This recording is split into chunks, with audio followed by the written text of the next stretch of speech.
Magandang araw kaibigan! Tuloy po kayo sa Felicidad's Channel.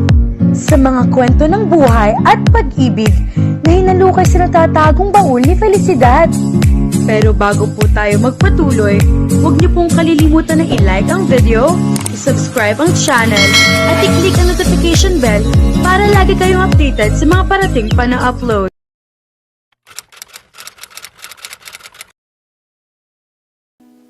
You should meet my parents. Muntik nang mabulunan si Debbie sa kinakaing siomay nang marinig niya ang sinabi ni Lem. Naroon sila sa mini forest na naging saksi ng pagkakaibigan nila at kalaunan ay ng pagiging magkasintahan nila. 2 linggo na ang relasyon ni na Debbie at Lem, pero para kay Debbie ay wala pang 1 araw iyon. Napakabilis kasi ng takbo ng oras kapag kasama niya ito. Masarap ang feeling ng in love. Pakiramdam niya ay kaya niyang harapin ang lahat ng problema sa buhay basta kasama niya si Lem. Pero mukhang nakalimutan niya ang problema niya tungkol sa pamilya nito. Hindi ba parang ang bilis yata? Sabi niya. Tumingin ito sa kanya mula sa kinakain nitong spaghetti. Mabilis? I've already met your mother. Iba yun. Bakit iba? Wala siyang masabing dahilan. Ibinaba ni Lem sa mesa ang paper plate nito at hinawakan ng isang kamay niya. My parents will like you. Hindi tayo sigurado. Gusto niyang sabihin dito. Don't be afraid. I'll be there. Hindi kita pababayaan. Nagsusumamo ang mga matang sabi nito. Kapag ganoon na ito ay mahirap na para sa kanya na tanggihan ang anumang hilingin nito. Bumuntong hininga siya, saka tumango rito. Kailan tayo pupunta sa inyo? Nagliwanag ang mukha ni Lem sa tanong niyang iyon. Hindi maalis ang kaba sa dibdib ni Debbie para sa nalalapit na pagpapakilala sa kanya ni Lem sa mga magulang nito. Kaya sa tulong ng mga kaibigan niya, ay inalam niya ang ilang importanteng bagay tungkol sa mga ito. Alam mo na siguro na isa si Mr. Roy Villamor sa may-ari ng university, paninimula ng kanyang kaibigan. Ipinatong nito sa mesa na nasa harap nila ang mga natipon nitong impormasyon tungkol sa papa ni Lem. At hindi lang yon, madalas din siyang maging speaker sa mga seminar about anthropology and teen psychology. Na-publish din sa isang broadsheet ang article niya na kumu-question sa mga isinulat ni Dan Brown sa Da Vinci Code.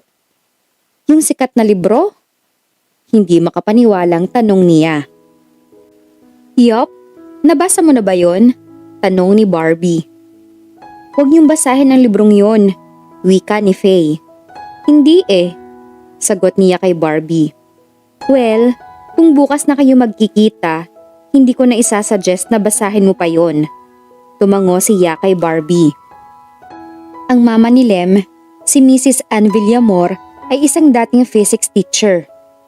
Isang malaking misteryo kung bakit nagbitaw agad siya sa trabaho niya at naging columnist ng isang science magazine for teachers.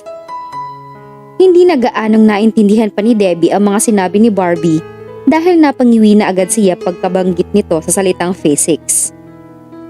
Pero dahil sa tindi ng pagtsatsaga ko sa pagre-research, nalaman ko rin ang dahilan kung bakit siya nagretiro ng maaga. Patuloy ni Barbie. Ano? Halos sabay na tanong nila ni Faye. Dumukwang si Barbie na tila isang sekreto at threat sa national security ang sasabihin nito. Muntik na siyang makasuhan dahil madalas niyang tawaging bobo ang mga hindi makaintinding estudyante sa mga leksyon niya. Hindi makaintindi ng physics? Nanlalaki ang mga matang tanong niya. Tumango si Barbie. Hindi makaintindi ng physics. Pag-ulit nito. Patay. Aniya at napayukyok sa mesa. Nararamdaman niyang may kahindik-hindik na mangyayari kapag ipinakilala na siya ni Lem sa mga magulang nito. Dinaig pa ni Debbie ang haharap sa pinagsama-samang major examinations, board at bar exams ng gabing iyon ng Sabado. Sinundo siya ni Lem sa bahay nila at habang nasa biyahe ay hindi siya kumikibo. Hindi niya makalma ang malakas na pagkabog ng dibdib niya. Nanghiram siya kay Faye ng isang bestida nito At ito rin ang nag-ayos sa buhok niya. Gusto pa nga ni Faye na pagsuotin siya ng reading glasses pero umangal si Barbie. Baka mailang daw kasi ang mga magulang ni Lem kapag nagmukha siyang ahente ng Biblia. Pero ang totoong dahilan kaya ayaw rin niyang magsuot ng glasses ay dahil takot siyang isipin ng mga magulang ni Lem na kaya niyang i-define ang salitang buoyancy sa harap ng mga ito. Iyon talaga ang concern niya ng gabing iyon. Haharap siya sa mga genius na tao. "Don't be nervous, babe." Pukaw sa kanya ni Lem. Pilit siyang tumawa. "Paano kung hindi nila ako magustuhan?" "Don't be silly. You're so lovable." Inabot nito ang kamay niya at marahang pinisil iyon. "I can't even take my hands off you." "Huwag mong sasabihin yan sa harap nila." Tumawa ito. "Basta, huwag kang masyadong kabahan. Tao lang din ang parents ko. Hindi ka nila sasaktan o kung ano paman." Tama ito. Pare-pareho lang silang mga tao. Wala siyang dapat ikatakot sa mga magulang nito. Ilang sandali pa ay nakarating na sila sa bahay ni Lem. Pinagbuksan sila ng isang kasambahay na sa tansya niya ay nasa 20 anyos pa lang. Panay ang pakyut niyon kay Lem habang papasok sila sa loob ng mansyon. "Ma! We're here!" Tawag ni Lem. Napanganga si Debbie sa pagpasok niya sa bahay ni Lem. Tila mansyon iyon sa sobrang laki. Nakaramdam siya ng panliliit sa sarili nang maalala kung ano ang iniisip ni Lem nang makita nito ang bahay nila. Pagkapasok nila sa mansyon ay ang maluwang na sala ang nabungaran niya. Marmol ang sahig niyon, puti ang pintura, kulay cream ang mga upuan at sofa. May isang malaking painting din ng isang lalaki na hindi niya kilala ang nakasabit sa dingding. Paano kung itanong sa kanya kung sino ang nasa painting? Anong isasagot niya? "Iho!" Isang matabang babae ang papalapit sa kinatatayuan nila ni Lem. Ito na ba ang mama ni Lem? Malayo kasi ang hitsura nito sa iniisip niyang hitsura ng ina ng nobyo. Ang naisip kasi niya ay iyong kamukha ni Jean Garcia.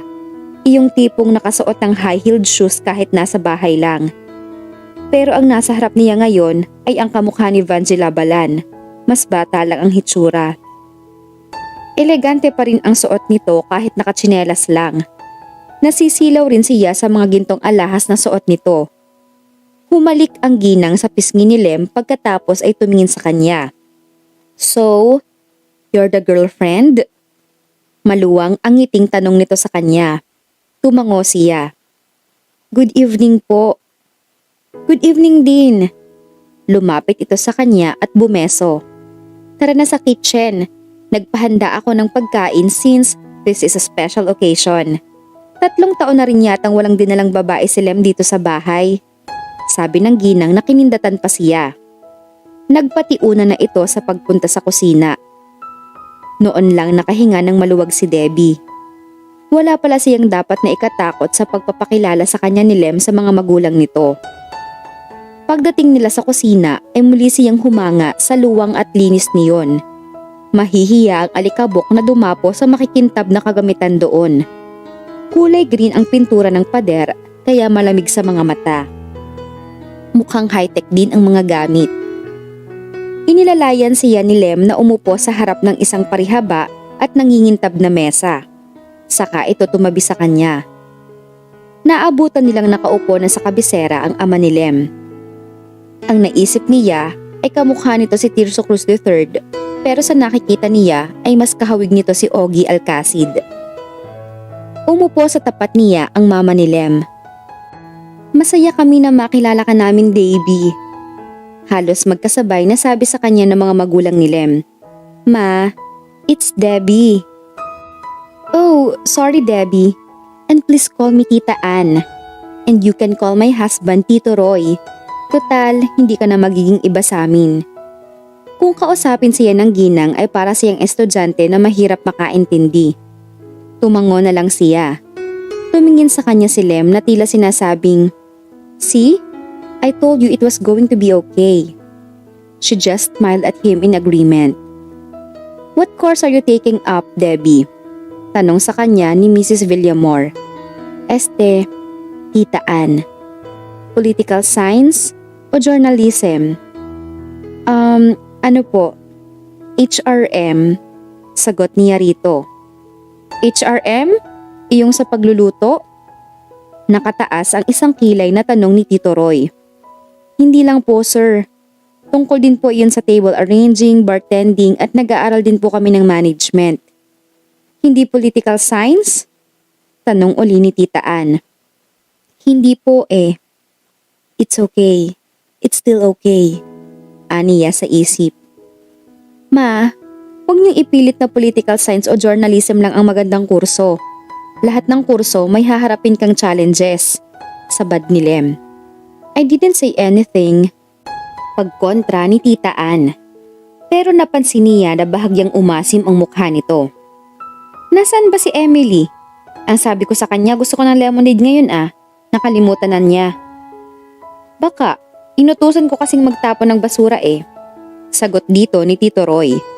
Nakakailang talagang tawagin ang mga ito ng tito at tita kahit sa isip lang. Tumingin sa kanya ang mama ni Lem na tila humihingi ng pasensya. Umikot pa ang mga mata nito.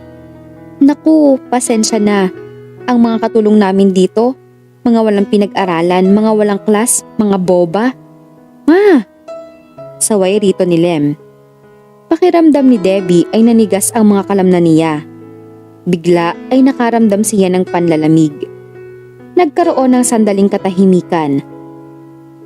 Seryoso pa ring nakatingin si Lem sa mama nito na wari ay sinasaway nito ang ginang sa kung ano pa man ang sasabihin nito. Pero tila hindi iyon alintana ng matanda. Nakasimangot na ito. Ramdam na rin niya na dumating na ang pinakakinatatakutan niya. This morning, I encountered a student. Bigla ay sabad ni Tito Roy. Sa isip ay labis niya iyong ipinagpasalamat. Dahil dito ay nabura ang tensyon sa pagitan ni Lem at ni Tita Ann.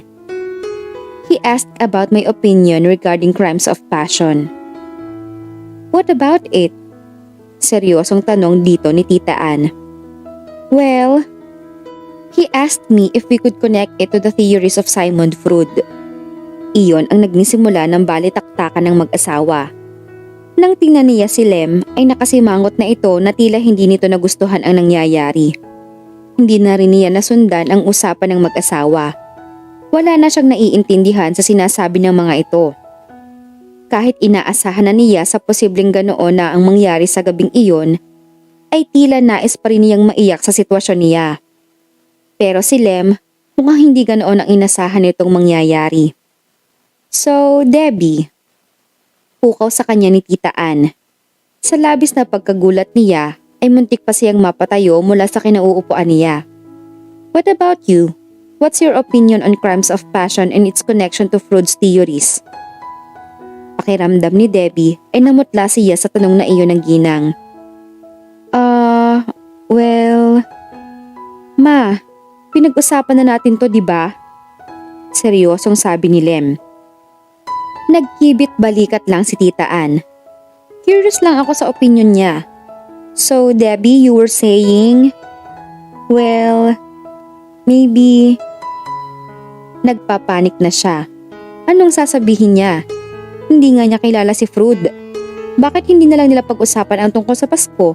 Bakit hindi na lang ang tungkol sa mga telenovela o pelikula?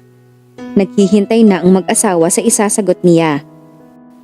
Gusto na talaga niyang maiyak sa nasuungan niyang sitwasyon. Maybe? Nang eenganyong sabi ni Tita Ann. Hinihintay na marahil ng mga ito ang pagkapahiya niya. Maybe, siguro po, connected din siya in some ways. Kinakabahang sabi niya. What ways? Tanong ni Tito Roy. In mysterious ways? Pumiyok pang sabi niya. God, kunin niyo na po ako. Natahimik ang mag-asawa. Tila pinag-iisipan muna ng mga ito ang isinagot niya. Gusto na niyang sampalin ang sarili. Malamang ay sinasabihan na siyang boba ng mama ni Lem sa isip nito.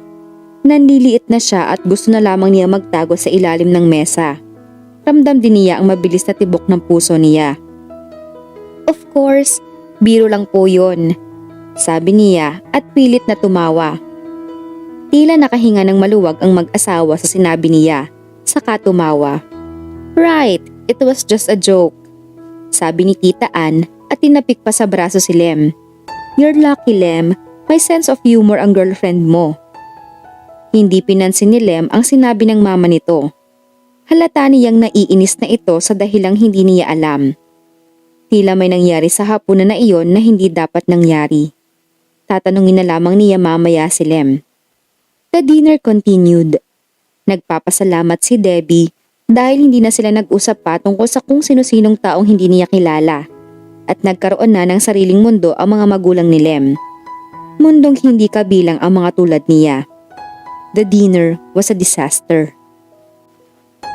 Pagkatapos ng hapunan ay dinala si Debbie ng nobyo sa garden ng mansyon ng mga ito at pinaupo sa gilid ng swimming pool. Inilublob niya ang mga paa sa malamig na tubig. Umupo si Lem sa tabi niya at inilublob din ito ang mga paa nito sa tubig. Hindi niya ito kinikibo. Nahihiya siya rito. Dinner was ruined because of her. Alam niya na masama ang naging impression sa kanya ng mga magulang nito. Pakiramdam niya ay wala siyang ginawang tama sa harap ng mga ito. Huwag ka nang magalit, sabi sa kanya ni Lem. Naglalambing na idinikit nito ang mga paa nito sa mga paa niya na nakababad sa tubig. Hindi na ito mauulit. Naramdaman ni Debbie ang pamumuo ng mga luha sa mga mata niya. Hindi ako galit. Sinisisi ko nga ang sarili ko. Bakit kasi hindi ako nag-aral ng mabuti? Tuloy, wala akong maisagot sa tanong nila kanina. Niyakap siya ni Lem. Wala kang kasalanan. Ganoon na talaga ang ugali ni na mama at papa noon pa man. Tuwing may ipapakilala ako sa kanila, sinusubok nila sa pagtatanong ng mga bagay na hindi relevant. Sila nga ang naging unfair sa'yo kanina. Gusto lang nila yung best para sa anak nila. Masakit isipin na hindi siya ang best sa paningin ng mga magulang ni Lem. Sino nga ba siya sa campus? Isa siya sa mga loser. Iyong tipong okay lang na masaktan dahil sanay na. Lalo siyang napaiyak sa naisip. Huwag ka nang umiyak, babe. Babawi ako sa'yo, Lem. Babawi ako. Ano ka ba? Wala kang kasalanan. Meron. Alam kong meron. Mag-set ka uli ng dinner date sa kanila. You don't have to please my parents, Debbie. Bahagya itong lumayo sa kanya at hinawakan ng isang kamay nito ang baba niya. Inaangat nito ang mukha niya para magtama ang tingin nila. Mas maliwanag pa kaysa sa mga bituin at ilaw ang kislap ng mga mata ng nobyo niya. This might sound selfish, but you only have to please me.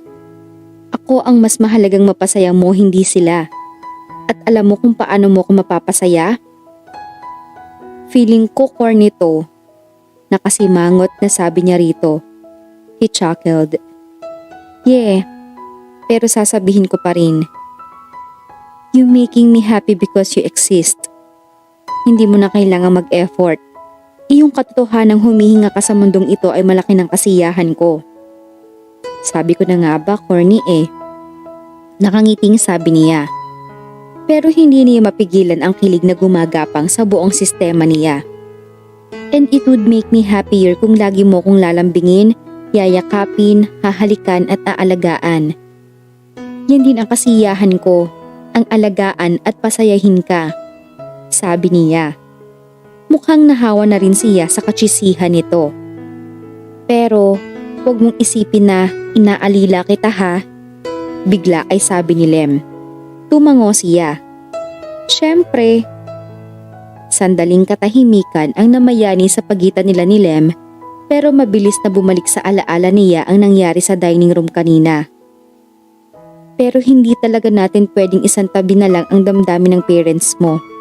Kaya mag-set ka uli ng dinner. Debbie, saway sa kanya ni Lem. Ako ang may gusto nito. Hindi ako papayag na hindi nila ako magustuhan. Hindi magiging successful ang isang relasyon kung walang blessing ng mga magulang. Hindi totoo yan. Sabihin na lang nating tradisyonal din akong tao at kailangan makuha ko ang loob ng mga magulang mo. nakuha mo na ang loob ng nanay ko, kailangan ay magawa ko rin yun sa mga magulang mo. Pero nakita mo naman yung ginawa nila sa'yo kanina, di ba? Sinabi ko na nga sa kanila na tigilan na ang pagtatanong sa mga dinadala ko sa bahay. Binalaan ko pa nga sila na magagalit ako kapag sinubukan nila. Pero ginawa pa rin nila. Ang akala ko, pagbibigyan nila ako kaya excited akong dalhin ka rito. But they didn't stop doing it. Bumuntong hininga si Lem. Kapag nag-dinner uli tayo, siguradong gagawin uli nila yon kahit anong pakiusap ko. Ayokong, then, sasagot ako. Kapag tinanong nila ako, sasagot ako. Determinadong sabi niya. What? Magre-review ako. Magbabasa ako ng libro sa physics. I-research ko si Freud o kahit sinong tao na interesado ang papa at mama mo. You don't have to do that. Dapat ko tong gawin. Kaya ko to. Seryosong tumingin siya kay Lem. Hayaan mo kong gawin to. Sa totoo lang, hindi alam ni Debbie kung paano niya gagawin iyon. Ano ang alam niya sa mga gustong pag-usapan ng mga magulang nito? Mga henyo ang mga yon. Malawak ang kaalaman ng mga iyon sa mga bagay-bagay. Pero kailangan talaga niyang bumawi. Hindi dapat niya iparamdam sa mga ito na wala talaga siyang alam. Magsisikap siya na maipakita sa mga ito na may alam din siya kahit paano. Hindi man siya magiging best sa paningin ng mga ito, kailangan ay maging better siya sa Debbie na nakausap ng mga ito kanina. I don't like the idea. Nag-aalangang sabi ni Lem. Magtiwala ka sa akin. Inabot niya ang isang kamay ng nobyo at bahagyang pinisil iyon. Please? Hindi ito sumagot. Sa halip ay dumukwang ito at binigyan siya ng isang maalab na halik. Napagkiskis niya ang mga paa niya sa sensasyong nararamdaman sa paglalapat ng mga labi nito sa mga labi niya. Nilasap niya ang masarap na halik na iyon. Ninamnam din niya ang nakahihilong pakiramdam na dulot niyon. Maya-maya ay bahagyang lumayo sa kanya si Lem at maluwang nangumiti sa kanya. You're a wonderful woman, Debbie. Mapatunayan na nga kaya ni Debbie ang kanyang sarili sa harap ng mga magulang ni Lem sa susunod nilang pagkikita? Abangan natin sa susunod na kabanata.